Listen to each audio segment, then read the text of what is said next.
DRE করার পরে next স্টেপটা কি হলো? Proctoscopy. Proctoscopy should be done in the same manner, same procedure should have to follow. Here, during the DRE, you have introduced your index finger and now you have to introduce a proctoscope. So, you need sufficient lubrication also. এবং ঠিক same manner follow করবা, পেশেন্টকে জোরে শ্বাস নিতে বলবা, then you gently introduce the proctoscope inside the Anas.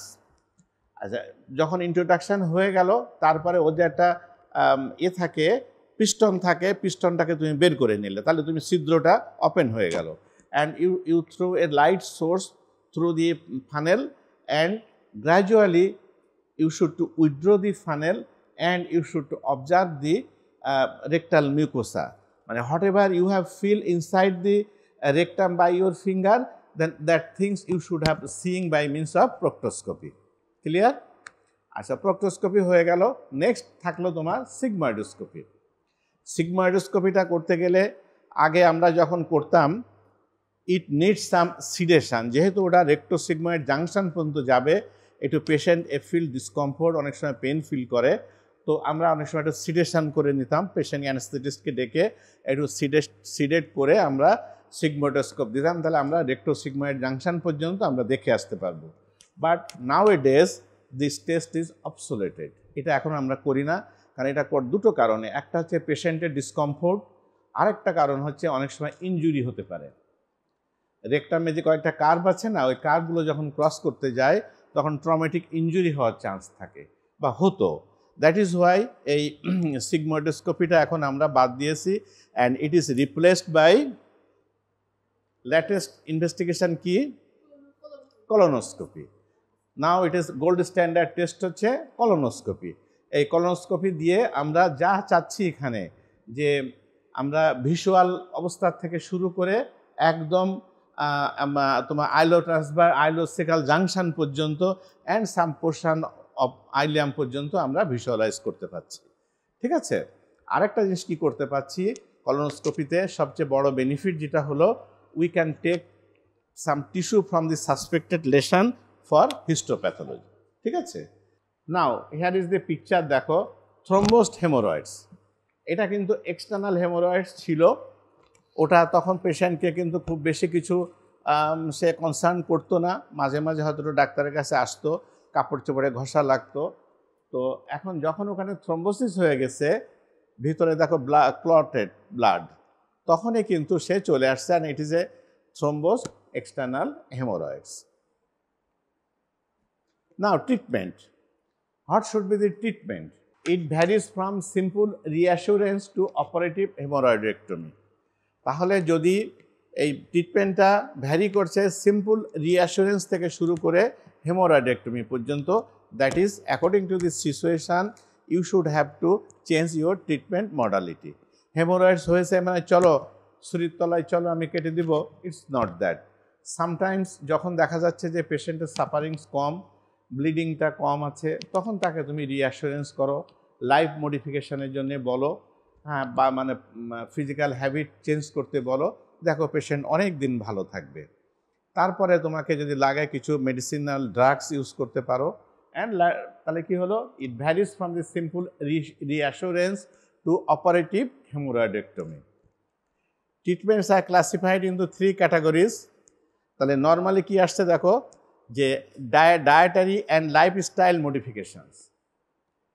তুমি যে রিঅ্যাসুরেন্স করবা কোন পেশেন্টগুলোকে, যাদেরকে দেখবা যে অপারেশন ছাড়া তুমি যাদেরকে ভালো করতে পারছো, তাই তো?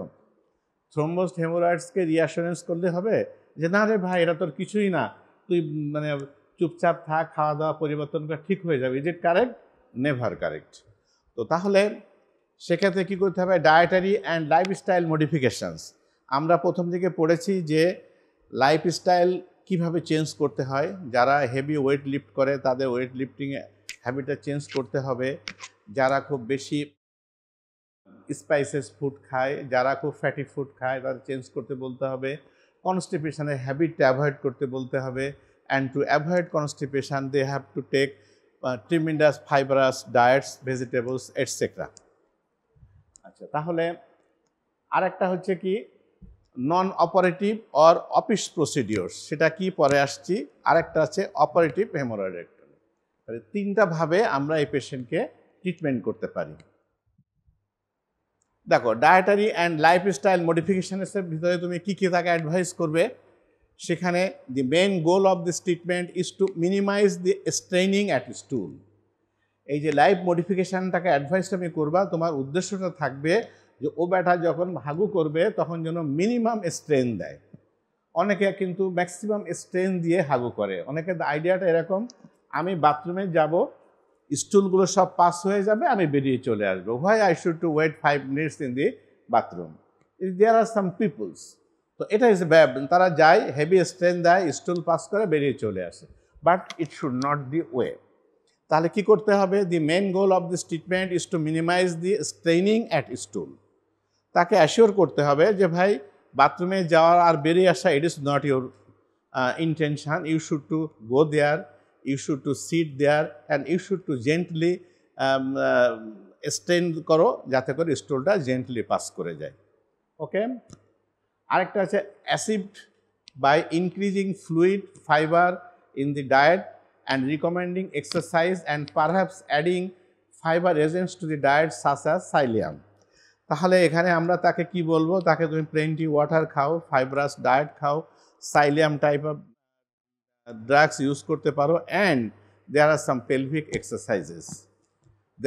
Pelvic exercises, which facilitates stool passing. তো সেগুলোও তাকে আমরা অ্যাডভাইস করতে পারি, ঠিক আছে। আচ্ছা, আরেকটাকে if necessary stool softeners may be added. বাজারে প্রচুর স্টুল সফটনার পাওয়া যায়, ল্যাকটোলুজ আছে, আরও অনেক কিছু আছে। ইসুপগুলো হার্কস আছে যেগুলো হার্বাল, বাট এগুলো কাজ করে। হ্যাঁ, এটা অনেকেই কিন্তু আছে যারা শরবত হিসাবে ইসুপগুল, তোকমা দানা অ্যান্ড কিছু সুইটেনিং এজেন্টস মিলে অ্যাজ এ ড্রিঙ্ক হিসাবে খায়। তো এটা ডবল অ্যাকশান, তুমি শরবত হিসাবে কাজ পেলে, ওদের স্টুলও সফট হয়ে গেল। নেক্সট থিং, অ্যানাদার থিং কি আসছে, apply and OTC cream or suppository containing hydrocortisones. কিছু ওটিসি ক্রিম আছে, কিছু লুব্রিক্যান্টস ক্রিম পাওয়া যায় মার্কেটে, যেগুলো চাইলে দোকানদাররা দেয়। ওটিসি প্রোডাক্ট বলতে একটা টার্ম আছে, ওটিসি প্রোডাক্ট, যেগুলো সোল করতে দোকানদারের কোনো লাইসেন্স লাগে না, কোনো প্রেসক্রিপশন লাগে না। তো তার ভিতরে এক ধরনের ক্রিম আছে, সাপোজিটরি আছে, যার ভিতরে কিছু হাইড্রোকর্টিসন ক্রিম থাকে। এগুলো দিলে অ্যানাল স্পিনটার লুব্রিকেশন একটু রিল্যাক্স হয়, লুব্রিকেশনটা সহজ হয়। আচ্ছা, তারপরে কি হচ্ছে, কিপ অ্যানাল এরিয়া ক্লিন। তোমাকে একটা পার্সোনাল হাইজিনটা মেনটেন করতে হবে, অ্যানাল এরিয়াটাকে ক্লিন রাখতে হবে। Soak in a warm bath, মধ্যে মাঝে তাকে একটু গরম হিপ বাথ নেওয়ার অ্যাডভাইস দেওয়া যেতে পারে। হ্যাঁ, আর হলো কি, apply ice packs or compresses for 10 minutes. যদি ওয়ার্ম বাথ ভালো না লাগে তাহলে তুমি তাকে আইস প্যাক অর কম্প্রেস করবা ফর 10 মিনিটস, ঠিক আছে। আইদার গরম সেক দিবা অথবা ঠান্ডা সেক দিবা, দুটো শব্দ।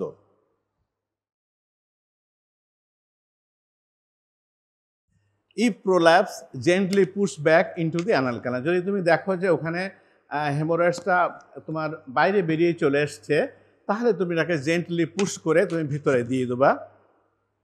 আরেকটা হচ্ছে use a stills bath with warmer water. Use moist toilets or wet toilet paper instead of dry toilet paper.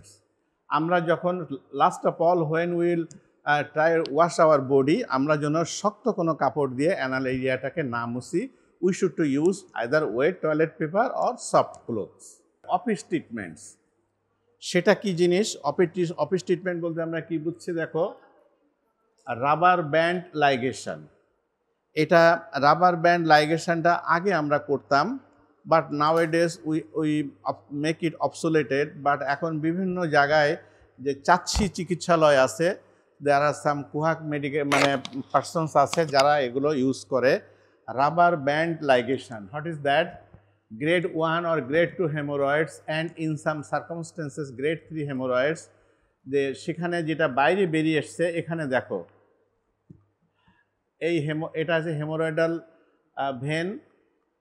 এখানে দেখো একটা ব্যান্ড, রাবার ব্যান্ড লাইগেশন, যে কালো মতো একটা দেখতে পাচ্ছ, ওখানে একটা ওর যেটা স্টক যেটা ওর যেখান থেকে বেরোচ্ছে ওই জায়গাটা একটা ব্যান্ড দিয়ে দিয়েছে। তাহলে হোয়াট উইল হ্যাপেন, ব্যান্ড দিলে কি হচ্ছে, ওখানে সার্কুলেশন হাম্পার হচ্ছে, এগুলো আইদার নেক্রোটিক হয়ে কেটে পড়ে যাচ্ছে অথবা অ্যাট্রোফিড হচ্ছে, দুটো যে কোনো একটা কিছু ঘটছে।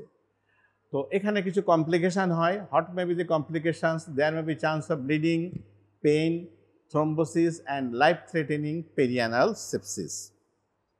এই ব্যান্ড লাইগেশনটা করলে সেখানে কি হতে পারে কমপ্লিকেশান হিসাবে, পেইন হবে, থ্রম্বোসিস হবে, লাইফ থ্রেটেনিং পেরিয়ানাল সেপসিস হতে পারে। আর কি হতে পারে, successful in 2/3 to 3/4 of all individuals with first and second degree haemorrhoids. আগে আমরা first degree second degree haemorrhoid হলে আমরা এটা ইউজ করতাম এবং মেজরিটি ক্ষেত্রে আমরা সাকসেসফুল হতাম। তখন আমাদের এই সমস্ত মডার্ন টেকনিক আসেনি, that is why we perform those things. তো এখন উই মেক এটা অবসোলেটেড টু আস নাও। আরেকটা কি আছে, ইনফ্রারেড কোয়াগুলেশন। আমরা ওখানে ইনফ্রারেড রে দিয়ে ওই থ্রম্বোসড ভেসেলের স্টকটাকে আমরা কোয়াগুলেশন নেক্রোসিস করে দিতে পারি। দিলে ভেসেলের সাপ্লাই বন্ধ হয়ে যাবে, এটা আস্তে আস্তে কমে যাবে। Most beneficial in grade 1 and grade 2 haemorrhoids. আর আছে কি, স্ক্লেরোথেরাপি। What is it? এইটা এখন ওই যে চাচ্ছির চিকিৎসালয় আছে না, সাইনবোর্ড বড়, ওখানে মেজরিটি পার্সনস এটা প্র্যাকটিস করে। Injections of an irritant material into the submucosa in order to decrease the vascularity and increases fibrosis. তো ওই যেখানে পেডিকেলের গোড়ায় আমরা ইঞ্জেকশন দিয়ে দেয়, একটা স্ক্লোরিং এজেন্ট দিয়ে দেওয়া হয়, দিলে ওখানে একটা কেমিক্যাল রিয়াকশান হয়ে ভাস্কুলার পেডিকেলটা ক্লোজ হয়ে যায়। Injecting agents have traditionally been phenol in oil or sodium morrhuate or quinine urea. তাহলে কী কী ধরনের ড্রাগ ইউজ করা হয়, either phenol in oil or sodium morrhuate or quinine urea. এই তিন ধরনের ড্রাগ আমরা ওখানে কেমিক্যাল ইরিট্যান্ট হিসাবে ইউজ করতে পারি। তাহলে আমরা ব্যান্ড লাইগেশন করলাম, আমরা স্ক্লেরোথেরাপি করলাম, লেজার থেরাপি, ইনফ্রারেড কোয়াগুলেশন করলাম। এরপরে আসছে কি, ক্রায়োথেরাপি বলে আরেকটা সিস্টেম আছে, সেটাও করা যায়, বাট আমরা ক্রায়োথেরাপিটা কোথাও ইউজ করতে দেখি নাই। Now surgical treatment. তাহলে আগেরগুলো সব মানে ভালো মন্দ বিশ্লেষণ করার পরে you have to choose for surgical treatment. এখন সার্জিক্যাল ট্রিটমেন্টটা কি হয়, তাহলে সার্জিক্যাল ট্রিটমেন্টে আমরা আগে এক্সিশন করে দিতাম অ্যান্ড লাইগেশন করে দিতাম, আর নাওএডেজ আমরা একটা স্ট্যাপলার ইউজ করি যেটাকে হয় স্ট্যাপলড হেমোরয়েডোপ্লেক্সি। এবং অ্যান্থনিও মানে লঙ্গো বলে একজন সার্জন আছেন, ইটালিয়ান সার্জন, উনি এই প্রসিডিওর অ্যান্ড ডিভাইসটা আবিষ্কার করেছেন, and as per his name it is also called Longo operation. তাহলে this is all about haemorrhoids. এখানে কিছু প্রিভেনশান আছে, পেশেন্টকে কিছু অ্যাডভাইস করলে বা আমরা যদি সেগুলো ইউজ করি, we can avoid the haemorrhoidal disease. ঠিক আছে, তাহলে হেমোরয়েডসটা শেষ হয়ে গেল। নেক্সট ক্লাসে আমরা পড়ব ফিশার অ্যান্ড ফিস্চুলা।